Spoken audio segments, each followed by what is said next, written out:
Privet, c'est Johanna Swan. Tu souhaites voyager et tu veux tout savoir sur le test PCR?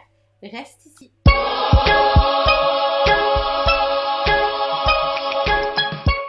Alors, moi, je vais vous parler un petit peu de mon cas personnel sur le Covid et je sais un petit peu comment ça se passe au niveau des examens parce que moi-même, j'ai le Covid actuellement. Donc, c'est aussi pour ça que je ne passe pas énormément de vidéos sur certains pays, justement, pour le passage aux frontières, demandent à ce que le test PCR soit de moins de 72 heures afin de pouvoir être admis sur le territoire et de pouvoir séjourner tranquillement en vacances.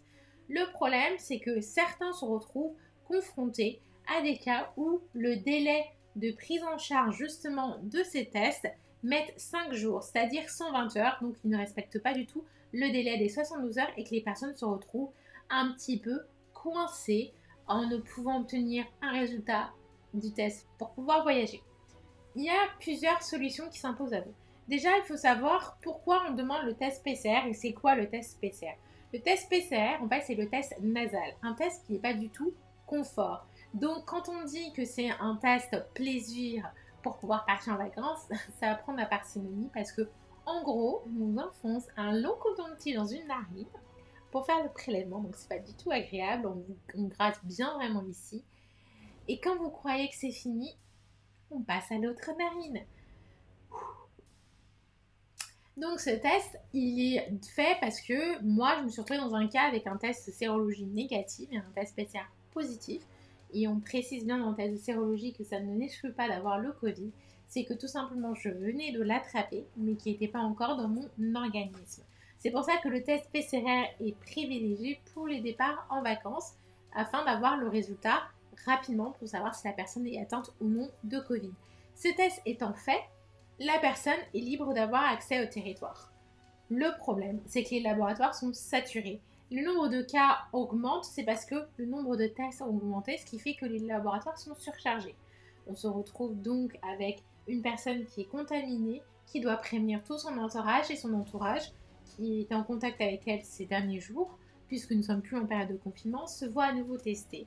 La priorité est bien sûr donnée aux personnes qui sont atteintes ou susceptibles d'avoir le coronavirus et qui vont sûrement aller sur leur lieu de travail et qui peuvent en contaminer d'autres. Donc c'est les tests qui sont faits en priorité puisque vous allez devoir remplir une fiche en vous disant pourquoi vous faites ce test, est-ce que c'est dans le but d'un voyage ou c'est parce que vous avez un cas susceptible de Covid. L'autre souci, c'est que bien sûr, les personnes qui sont là pour justement le côté voyage ne sont pas pris en priorité et qu'on peut leur donner un délai beaucoup plus long. Et ce délai peut aller jusqu'à 5 jours selon le laboratoire et donc vous retrouvez avec des cas où les personnes ne peuvent pas partir à cause justement du délai de ce laboratoire. Pas de souci dans ce cas-là, enfin si, quand même un gros souci, mais n'hésitez pas à aller voir d'autres laboratoires ou de changer de département. Certains départements seront beaucoup plus rapides que d'autres. Parce qu'on considère ce côté de test plaisir et non prioritaire, c'est pas pour autant que vous devez abandonner et avoir vos vacances annulées. Donc, gardez la foi, tout n'est pas perdu. Le meilleur moyen d'éviter cette situation, c'est de choisir des destinations de pays où qui n'existe pas ce test de moins de 72 heures ou de ne pas quitter le territoire français si vous êtes en France par exemple. Donc voyager dans les régions. Moi pour ma part, lorsque je suis partie en Suède, je n'ai pas eu ce souci, je n'avais pas eu de test. Mais pensez toujours à vous renseigner parce que les pays sont de plus en plus stricts maintenant. Ils avaient ouvert leurs frontières il y a quelques temps.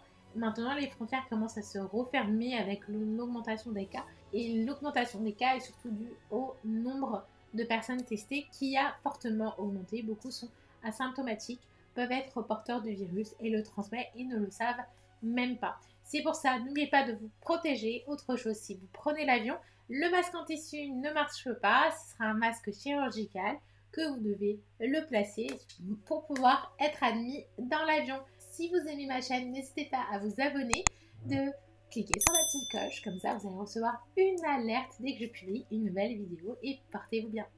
Je vous souhaite à tous de très bonnes vacances si vous souhaitez partir au mois de septembre, qui est pour moi la meilleure période de vacances, puisque tout le monde est sur la rentrée, et donc du coup les prix sont un petit peu moins chers qu'au mois de juillet et au mois d'août.